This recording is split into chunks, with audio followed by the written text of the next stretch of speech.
Hoje iniciamos nossa troca de perspectivas sobre uma tese que pega textos milenares e os transforma, num autêntico manual de cibersegurança espiritual. Nossa, sim, é uma abordagem bem diferente do que a gente costuma ver. Exatamente. E se eu te dissesse que o livro do Apocalipse não previu apenas a queda de impérios físicos, mas detalhou a arquitetura do primeiro grande vazamento de dados da nossa mente? O canal Rua, que propõe uma ressignificação profunda de um dos conceitos mais debatidos da Bíblia, os famosos 144 mil? Esse é um daqueles números que historicamente gera uma divisão enorme, né? Durante séculos as pessoas olharam para esse grupo no livro do Apocalipse e o interpretaram de forma muito literal. Bem literal e, na verdade, bem excludente, com certeza. Ou era um grupo étnico estrito do passado judaico, ou, sabe, uma contagem exata de vagas no céu para uma denominação específica. Mas o material que estamos analisando hoje joga essa interpretação tradicional pela janela. Completamente pela janela. A fonte sugere que esses 144 mil não são um censo populacional. Eles seriam um algoritmo de resistência espiritual. Um algoritmo? Isso. Uma estrutura mental e ética posicionada diretamente contra as ameaças de controle digital projetadas para um futuro muito próximo, especificamente o ano de 2026. A ideia é que, diante de um sistema global de vigilância que quer formatar a forma como pensamos, esses 144 mil representam a consciência humana que se recusa a ser hackeada. O que nos coloca diante de um impasse fascinante, sabe? Será que pegar todo esse vocabulário tecnológico pesado, falar de inteligência artificial, algoritmos, rastreamento de dados e aplicar isso a um texto sagrado do primeiro século, realmente ilumina a profecia? Eu argumento que sim. Mas, olha, não corremos o risco de banalizar uma mensagem que deveria ser atemporal? Digo, reduzindo uma revelação cósmica sobre a alma a uma mera crítica cultural sobre a era digital? Bom, da minha parte, como defensor dessa tese, eu diria que não. Essa fusão entre teologia e tecnologia oferece a lente exegética mais poderosa que temos para defender a soberania da nossa consciência hoje. Entendi, mas poderoso a ponto de justificar o jargão? Sim, porque a linguagem de algoritmos não é uma redução da Bíblia. Na verdade, é a tradução mais precisa possível para os mecanismos de controle totalitário contra os quais o Apocalipse sempre tentou nos alertar. Quando o material detalha o que chama de geometria da salvação, aquela matemática do 12 por 12 por 1000, ele nos mostra uma estrutura perfeita. É uma matemática interessante, confesso. E traduzir o selo de Deus na testa como a preservação inviolável da mente contra o sistema da besta que hoje, se manifesta em identidades digitais e moedas programáveis, é a aplicação definitiva da profecia para a nossa geração. E eu encaro isso de uma maneira substancialmente diferente.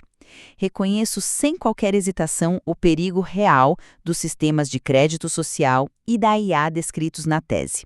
Mas, veja bem, atrelar a revelação divina a jargões como algoritmos corre o risco severo de estreitar a mensagem bíblica.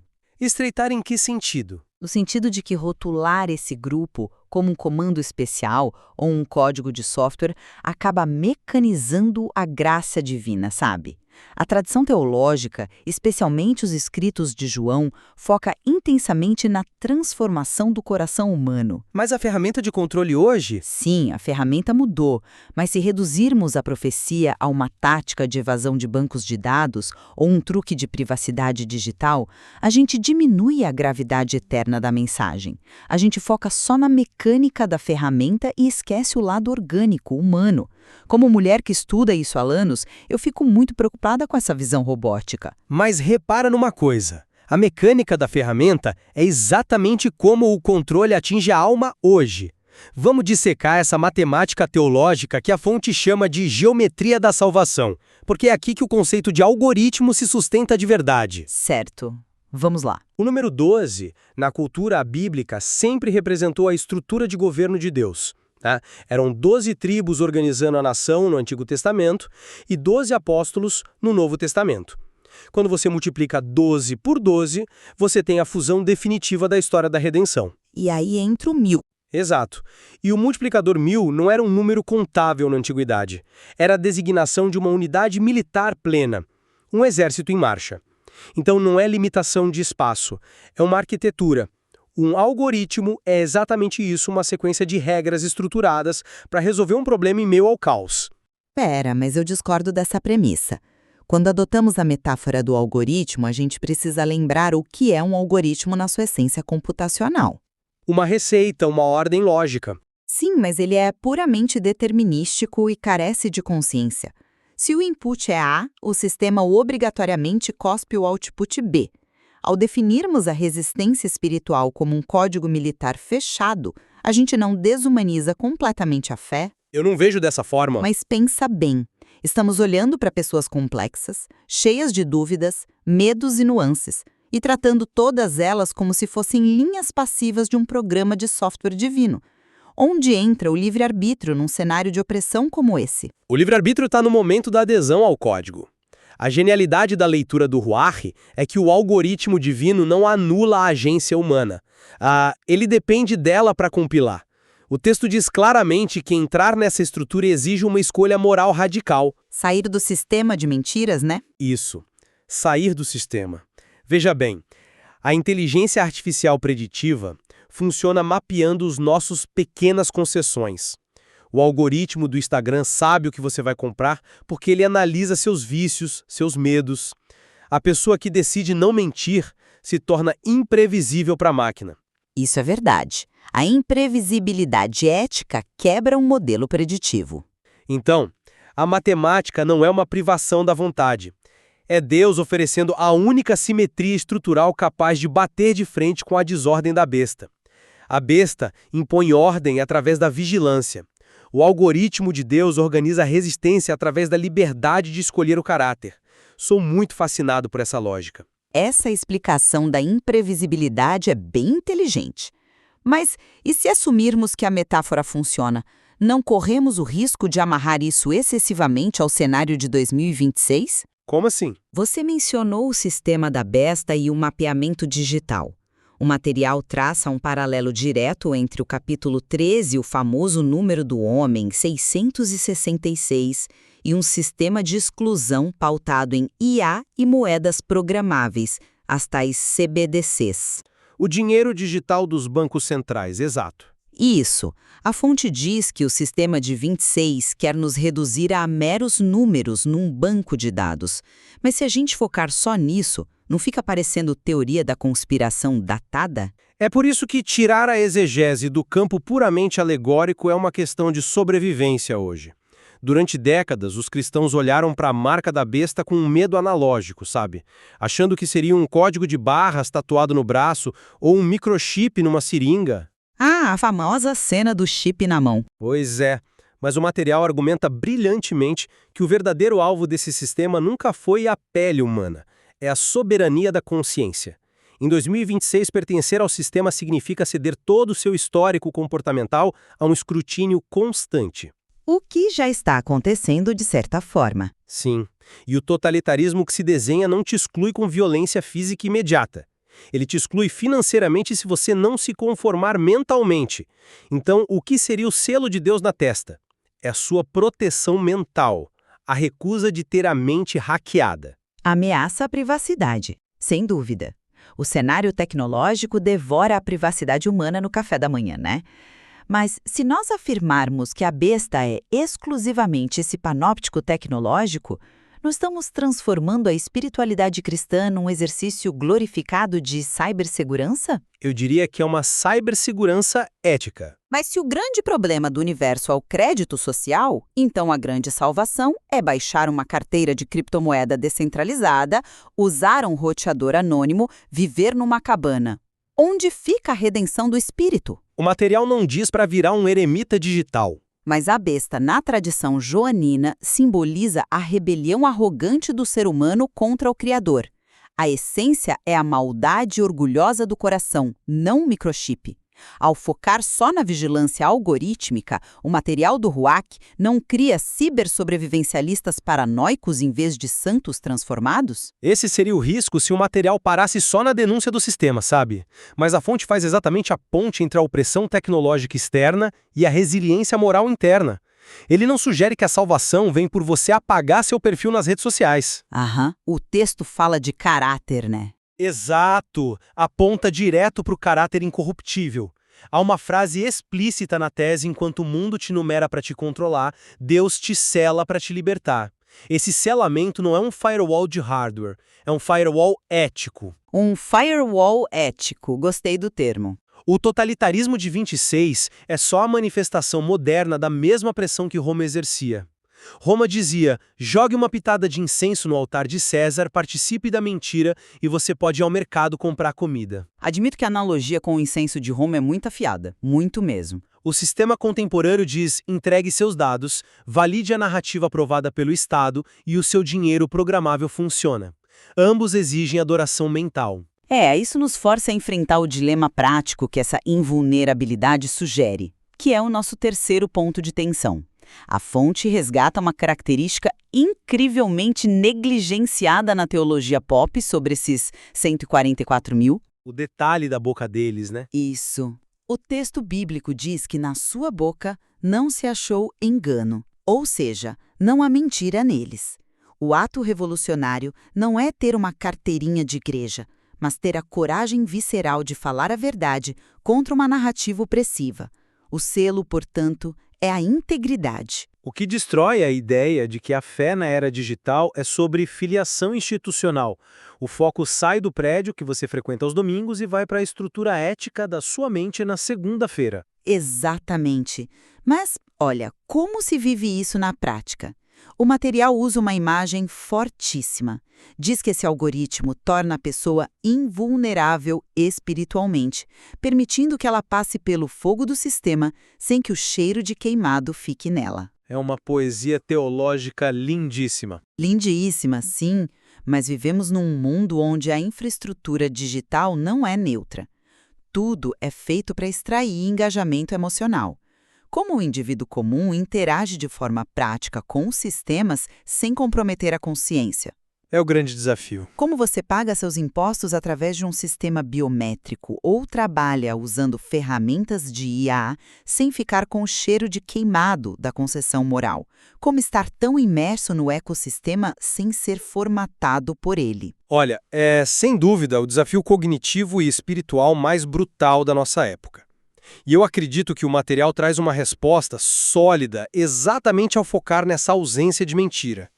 Como o sistema formata você? Sugando seus dados. Não, ele te vulnerabiliza quando você internaliza as métricas de valor dele. O cheiro de queimado pega em você quando você começa a medir sua dignidade humana por curtidas, sabe?